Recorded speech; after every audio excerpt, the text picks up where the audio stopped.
Dvija Agriya, O best of the Brahmanas, Imam, her, Shradaya, with faith, Uparitam, offered as a presentation, Maya, by me, Sarva Atmana, in every way, Anurupam, suitable, Te, for you, Griyamedishu, in the household, Karmasu, duties.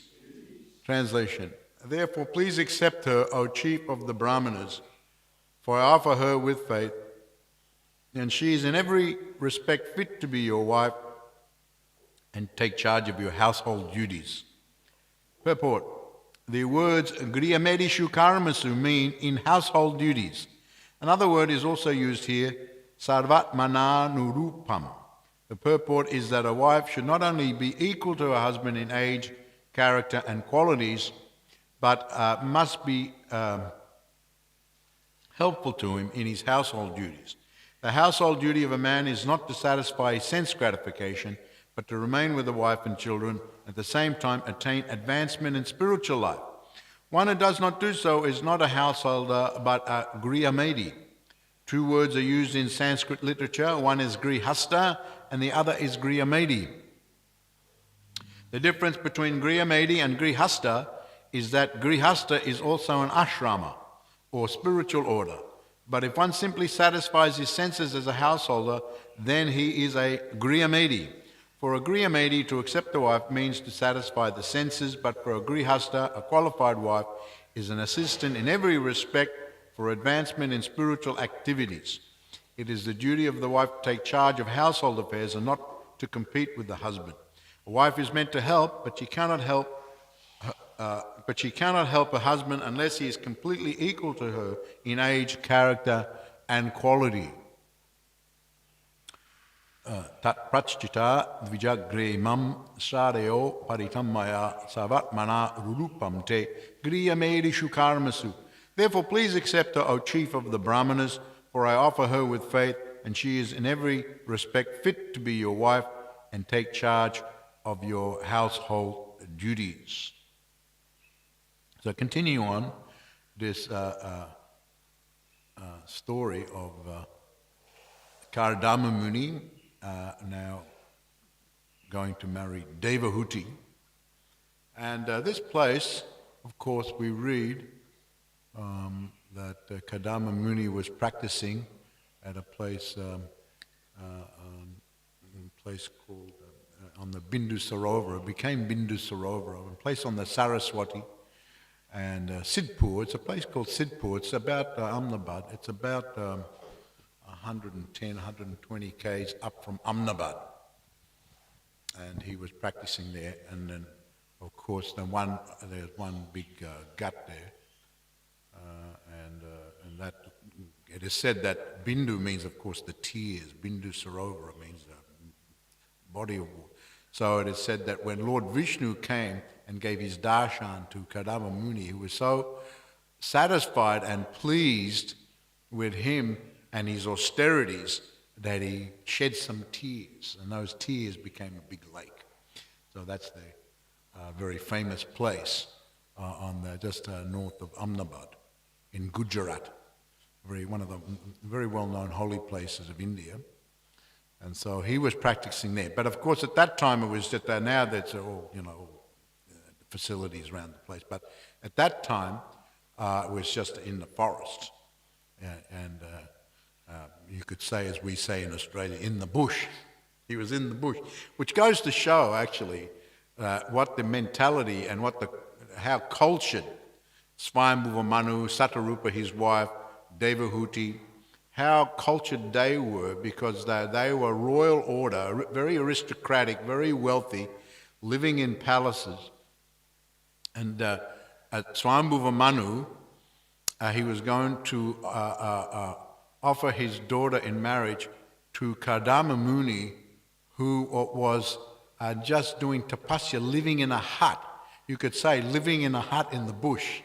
Imagine if you're a mother and father, and you're thinking of your daughter's going to get married, and then okay, who's the prospective husband?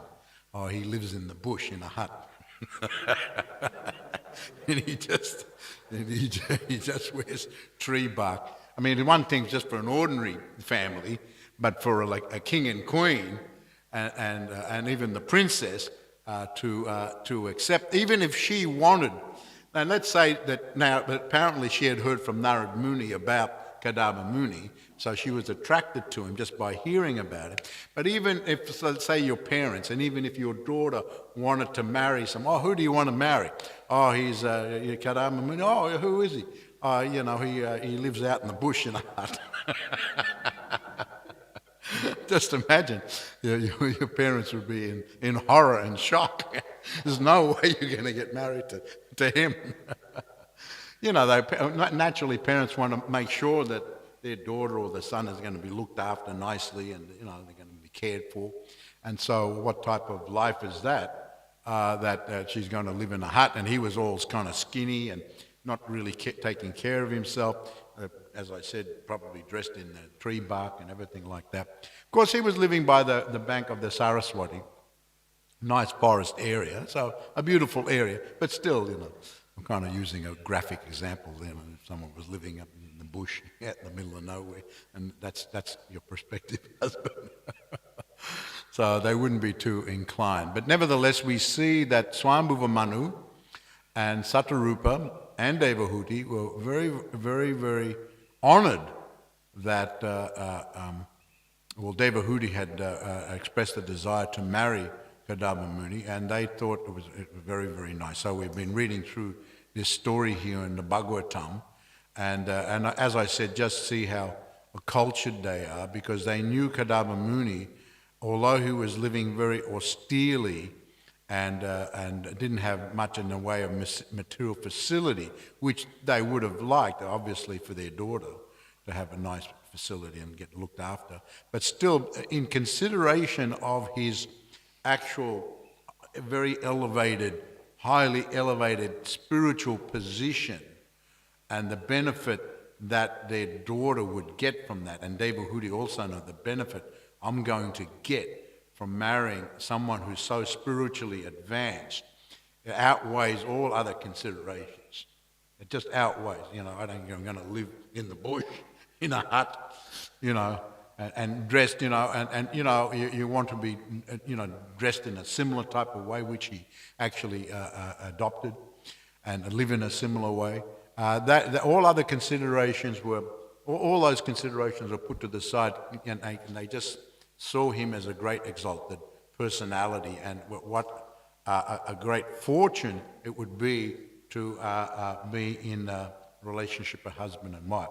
So what's been talked about here, the compatibility of Kadamba Muni and Devahuti, all things were considered. Of course, in a marriage, we had a very beautiful marriage ceremony here, of course, on the Sunday with Daksha and Sajani. Beautiful ceremony. We're still seeing the nice decorations, very wonderful. And so all the compatibility, they very intelligently spent some time. They were attracted to each other. There was talk of getting married, but they took their time in getting to know one another, and so on and so forth. Here we're reading that, just Devahuti, just by hearing about Kadamba Muni. Of course, his reputation, he was a son of Lord Brahma, a son of Lord Brahma. All right, he was living out there in the forest in a hut, but he is a son of Lord Brahman, a very exalted high Brahman. So his reputation and his high quality. So, but there has to be compatibility.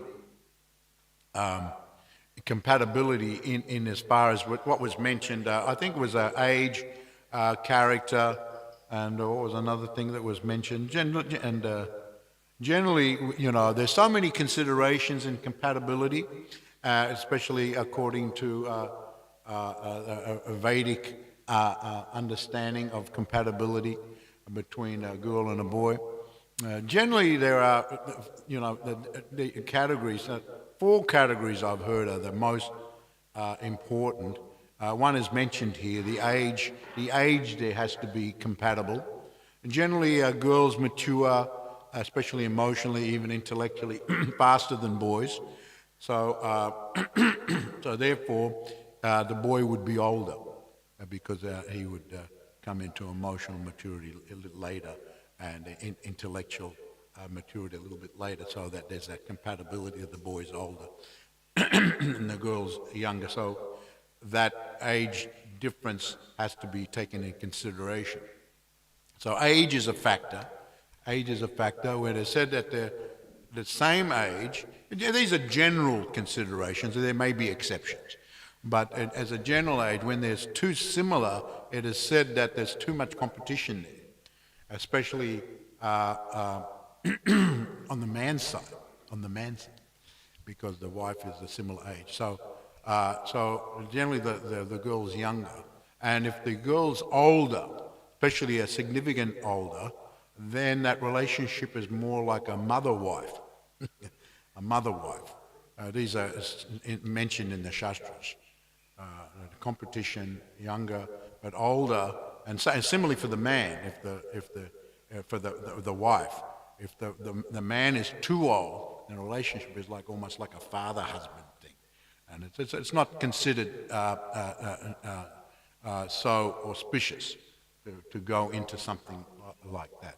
So all these things, age is one, and of course another one that's considered education that might be problematic if the education of each partner, if one has got a high education, someone else has got no education, that could potentially be a problem. You know, some resentment might come there, or even in dealing with one another on that educational level, there might be problems as far as that's concerned. So this is another consideration. Of course, physical and physical attraction and emotional attraction. This is another consideration. And families. Who are the families involved here? Because, you know, you're going to get married, so the boy and the girl marry, but there's going to be a bringing together of the families, the boys' the family, the girl's family. If there's an incompatibility there, that could be trouble. They could start fighting, and then that can affect the marriage also. You know, so, you know, it's just, so these are main categories of consideration, but when you read through all these types of descriptions of compatibility, according to the Vedic era, there were a lot of considerations. So it's very, very important. But everyone was very cultured. Kadama Muni, of course, highly elevated. Devahuti, highly elevated. Manu, Satarupa, his wife, all highly. They had come there to follow. And of course, higher personalities were involved here. Lord Brahma is involved. He told Kadama Muni he has to help populate the universe. So that instruction was there to Kadama. And Kadama, being very intelligent, I'll do tapasya, I'll go into austerity to please the Supreme Lord Vishnu. And this was his consideration. And then, of course, Lord Vishnu came and gave his darshan and said that he told the whole thing, that how Swami Manu would come and he would offer his daughter. So Kadama Muni, higher authorities were involved. So it just goes to show the mentality. People were very respectful of great authority, especially Lord Vishnu himself and Lord Brahma. So they were very respectful. They were also very educated and cultured. So all these things, they felt very secure in their situations. Now, apart from qualities, it's one thing to have qualities, but then what are you going to do? You know, as you know, okay, you know, you have all these qualities, high education and good character and this and that, but what is the compatibility as far as your activities? What are your likes as far as activities is concerned? And of course, you know, even in the modern world, people think about that. What do you like? Oh, I like doing this. You know, I like doing that. Oh, I like it too.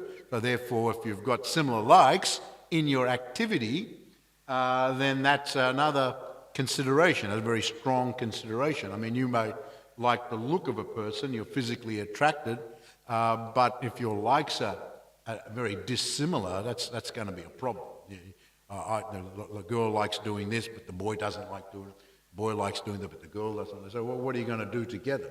Not much, because there's not compatibility. So there has to be compatibility. Normally that would be very much so according to the Varna and Ashrama. Those in the mode of goodness are very attracted to mode of goodness type of activities. Those in the mode of passion are very attracted to mode of passion type of activities. Those in the mode of ignorance are very attracted to mode of ignorance activities. They have their likes in those areas. I always remember one time we were doing Harinam in Melbourne, many years ago, and we went through a market. I forget where it was, over in North Melbourne or something. And so we went through, we were on the street, and then we thought, well, let's go through this market. It looks pretty crowded. So we went in the market, and then as we were chanting, there was one area, was like the meat area, and hanging on the hooks and things like that, with the ducks and chickens and different salamis and different sausages all hanging down, and all the devotees were going past, and yeah. But you saw all these people, they were going up there, very, very attracted to like buying a chicken or buying a duck or buying a piece of salami. So the devotees were repulsed by seeing that. But other people, they were, great, I'll have a chicken, thank you, I'll have a duck. So they were attracted. So they're in another mode. The devotees were in a transcendental mode. They were repulsed by seeing that type of thing. But those people, they very much liked it. So according to the nature we are and what mode of nature we're under, we're going to have certain likes and dislikes. So this is another consideration. What mode of nature are you in? This boy and this girl in the mode of goodness. If you're going to have a boy in the mode of goodness and a girl in the mode of ignorance, or vice versa, girl in the mode of goodness and a boy in the mode of ignorance, this is going to be a problem. They're not going to have the same likes. And even those who are in the modes of nature, mode of passion, ignorance, so they're both in the mode of ignorance. They're going to like ignorant activities. They're going to do those types. But even that'll change, because it's based on sense gratification. So when things are based on, so you've got your like in this area, mode of passion. So you've got your like, but because it's material, and material is always changing. It's always changing. So you like this, but then, next year from now, you don't like that activity anymore. But wait a minute, your partner still likes that activity. Oh yeah, but I don't like it anymore. But she still likes it, or he still likes it. So therefore, even that's going to be problematic, because it's, your whole relationship is based on your mutual likes or dislikes on the material platform. So in the beginning, it starts off, oh yeah, we've got a lot of likes. So we're kind of compatible. We like to do similar things. But over time, that changes. We change, the things change, the circumstances change. So therefore, there's a lot of insecurity in relationships, because things are always changing. They're always changing. And then what started off as good can turn out to be really, really bad. And then you start fighting because you've got dislikes. You don't have the same activities that you want to do together. You start distancing yourself from one another, living more or less independently from one another. And, quite commonly there's separation, there's divorce, and both parties go their separate ways. So that's generally the situation. I was reading a while ago that marriages in America, their longevity is like 8 years. 8 years is the average for a marriage in America. I think in Australia it's like 9 years. So people go into, so people are very insecure. So even when they go into it, there's almost an anticipation that this is not going to last. So therefore, I have to look after myself. Even though we've got likes now, in the future, who knows what's going to happen. So therefore, I've got to, kind of go and live in this relationship, thinking about, all right, we're trying to get on with each other and trying to have a family and be a family. But then again, there's always this nagging thing, almost in anticipation that there's going to be separation, because things are always changing, because it's based on gratification of the senses. So gratifications of the senses are always diminishing, they're limited. How much pleasure can you get at looking at something? Oh, I love that tree. but if you were to stare at it just all day long and all week long, after a while you'd hate to look at that tree, right? And there's just so much pleasure you can get in material things. I love gulab jamuns, but if we say, okay, you're going to eat gulab jamuns for the next month, after a month or after a few days, you wouldn't want to even look at another gulab jamun. So things on that level, of course, if the gulab jamun is offered to Krishna, that's another thing. But just on the material level, everything's changing. It's diminishing. The gratification, the pleasure is diminishing. So therefore, people have to change. All right, well, that pleasure's gone down. Let me look at something else. So therefore, all these varieties. And then you circle back again, go back to the one that you moved away from in the beginning. Right, I'll circle back and have another go at this one over here. So, so people more or less in materialistic relationships, even though with the best intentions perhaps, come in and come together, have families. It's almost that anticipation is there that things will go astray and there will be a parting of interests and pleasures and so on and so forth. But here we see, because the focus is different, the focus is on, of course you've got to take care of the material side of things, it has to be compatibility, but the focus is on spiritual advancement. So that's always steady. See, so this is the point that I'm making here, that the focus is on spiritual advancement in Krishna consciousness. So that's steady. Krishna is not going to change. Service to Krishna is not going to change. That's going to be the same. So it's steady. And so if if the whole family has got that focus, that's going to be steady. So there's a type of, definitely not a type, there is a security there of steadiness and an expectation of continuity. That this will continue and continue and continue. Of course, if people stray off the Krishna consciousness, that could be a problem. But if they try to remain as fixed as possible on the Krishna consciousness, then that steadiness and that shelter gives one, a sense of deeper satisfaction, and the long-term goal can be achieved if one stays on the path. So,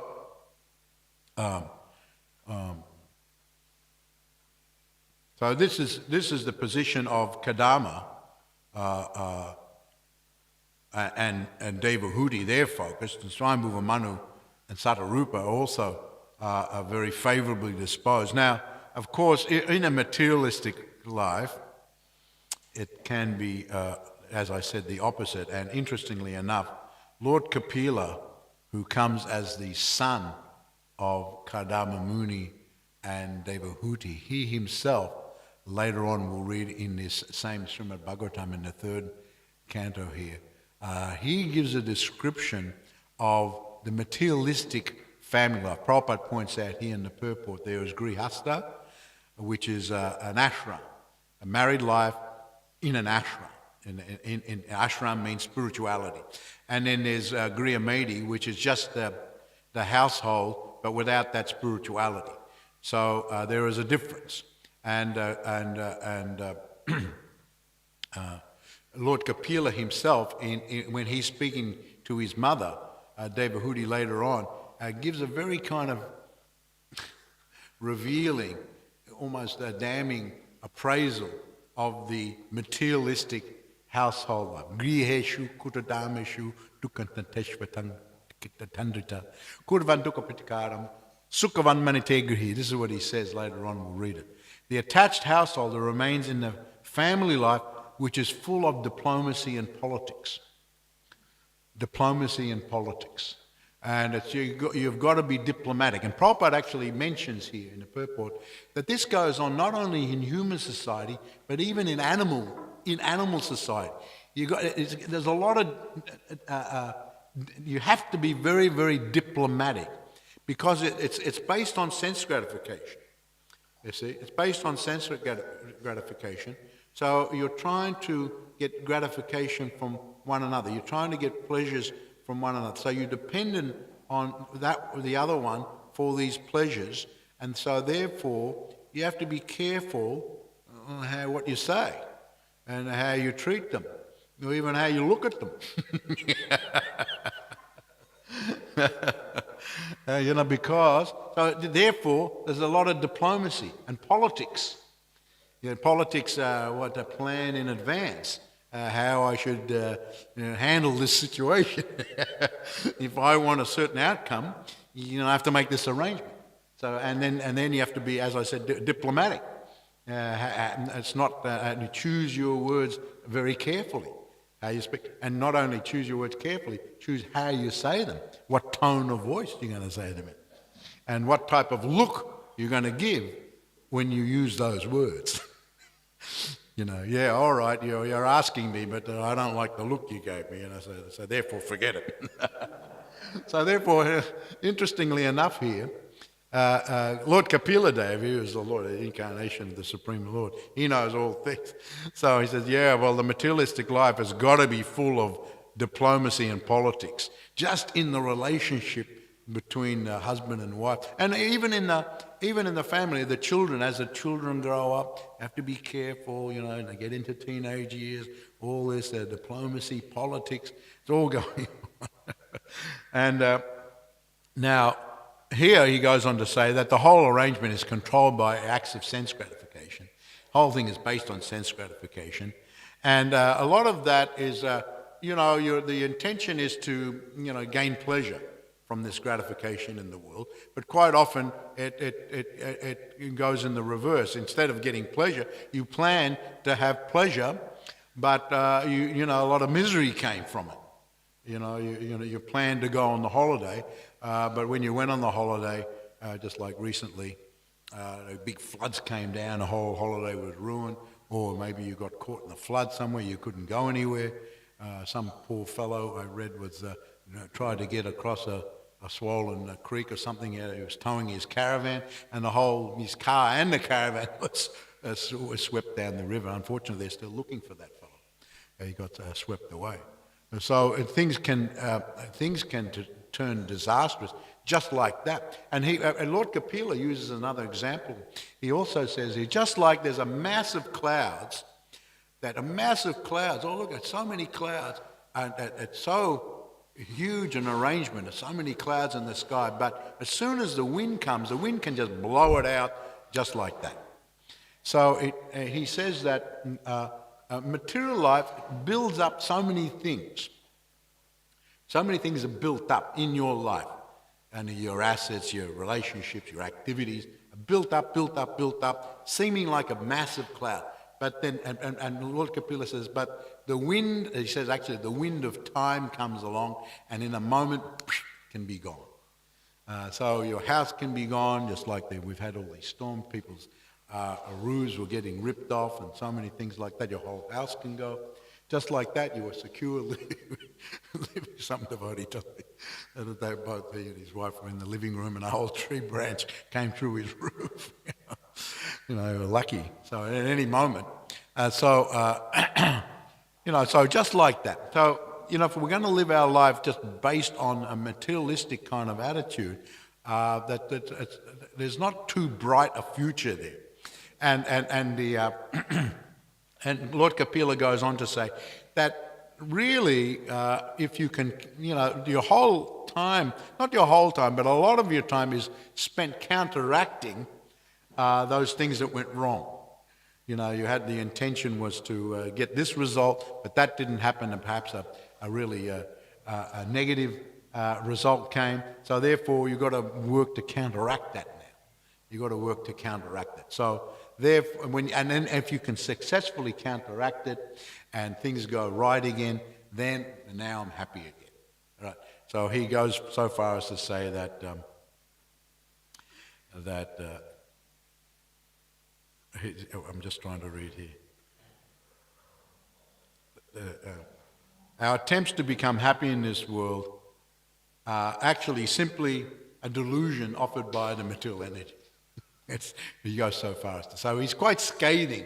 Lord Kapila Dev is quite scathing in his assessment of the materialistic life or materialistic married life. But he's very. But we know that that Kadama Muni and Devahudi, they were grihastas and living in a spiritual way. So this is spoken of as very, very as a very high, and is spoken of very highly. So this is the goal, and whatever ashram, of course, one is in, whether one is a brahmachari, grihasta, vanaprastha, sannyas, whatever vana. If the center is Krishna, Prabhupada one time he said that Krishna consciousness is very easy. You take I, me and mine out of everything, you just put Krishna there, and success is guaranteed. Instead of I want this and I, me and that, but go to Krishna, put Krishna there. And then that is very simple, just put Krishna there. But of course, doing that is another thing. That takes a lot of practice, determination, enthusiasm, association, so many things are required. But nevertheless, if we understand through these classes, hearing these classes on the Srimad Bhagavatam, understanding the meaning of these stories, and then we can go steadily on the path of success. Even while living in the material world, one can become successful. At the end of life, go back home, back to Godhead. Hare Krishna. So thank you very much. Does anyone have any question or comment?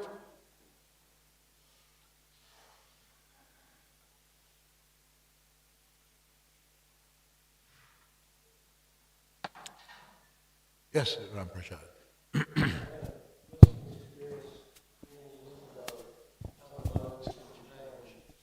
And that compatibility gets disrupted. So we'd been in Los Angeles working as devotees together, myself and my wife. We came back to Australia and I'd started a business and I was doing like commercial art. So I had to start work sometimes at 6 in the morning, you've got to have a job that's got to be finished. So my wife was getting a little anxious. Who is this person I'm married to? Like, he doesn't seem to be a devotee anymore. He's just working. Oh. So she went and spoke to Bhavananda, and she said, I don't know where this guy's at. Like, what's he turned into? Just a Buddha. And she said he's a Buddha? She told me later that anyway, so Bhavananda told her, he said, no, I think deep down, I think he's still a devotee in there somewhere.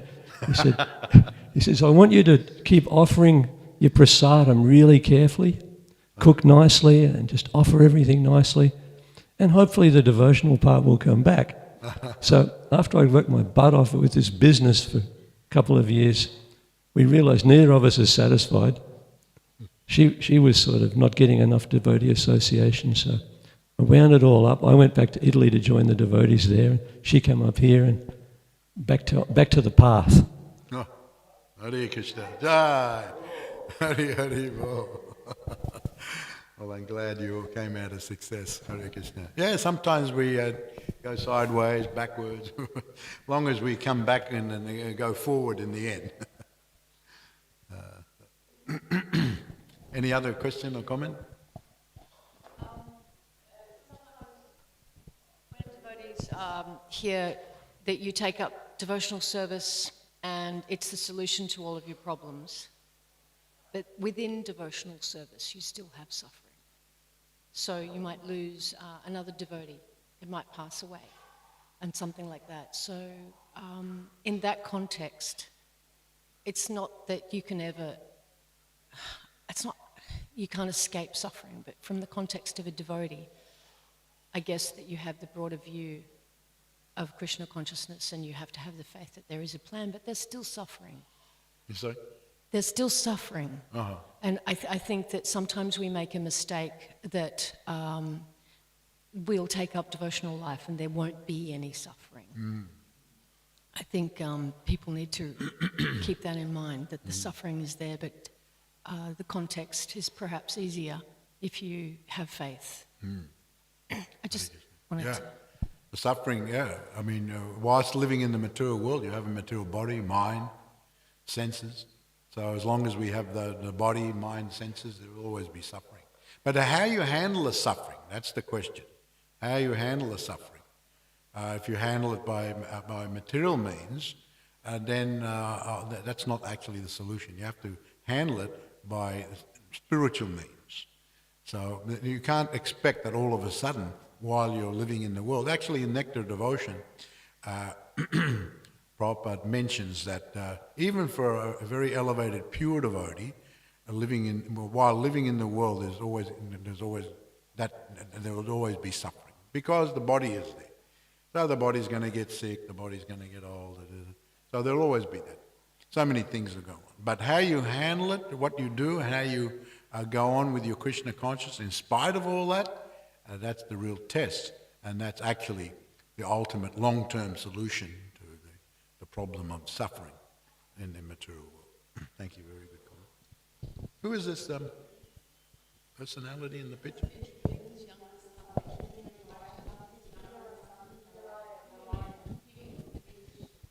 Oh, no. He just passed away? Oh, when? Yesterday? Oh. Where is it? Oh, in Melbourne. Hare Krishna. He wouldn't have been that old. Yeah. Yeah, I was just trying to think who it was. I remember them all as children here at New Governor, but... And what was his name again? Narayan. Oh, right, yeah. Ah, Hare Krishna. We give all our blessings to him. That's 34. Hare Krishna. Oh, yeah. Went to the Gurukul. Yeah, I remember all the kids here, yeah. Right. Hare Krishna. Yes, one final question, yes. Thank you for the class, Maharaj. You mentioned about the average marriage period is 9 years in Australia, something like that.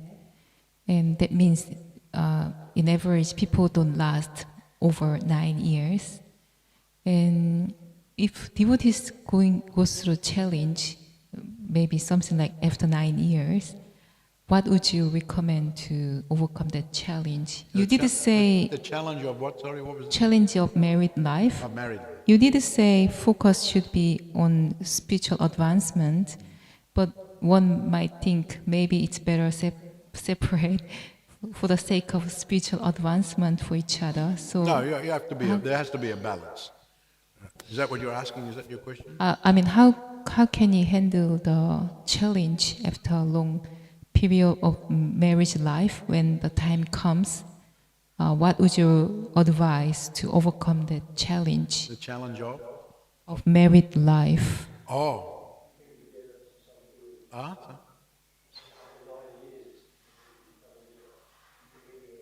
No, after 9 years was a... You're saying after 9 years? Yeah, as an example. Yeah. Okay, yeah. Familiarity. Too much familiarity. Is that can be a problem? Yeah, it could be, but whatever reason is. Yeah, of course, yeah. Familiarity. I mean, familiarity on the material level, gee. I remember even as when we were young, I used to go with my friends camping, and after 2 days we were at each other's throats.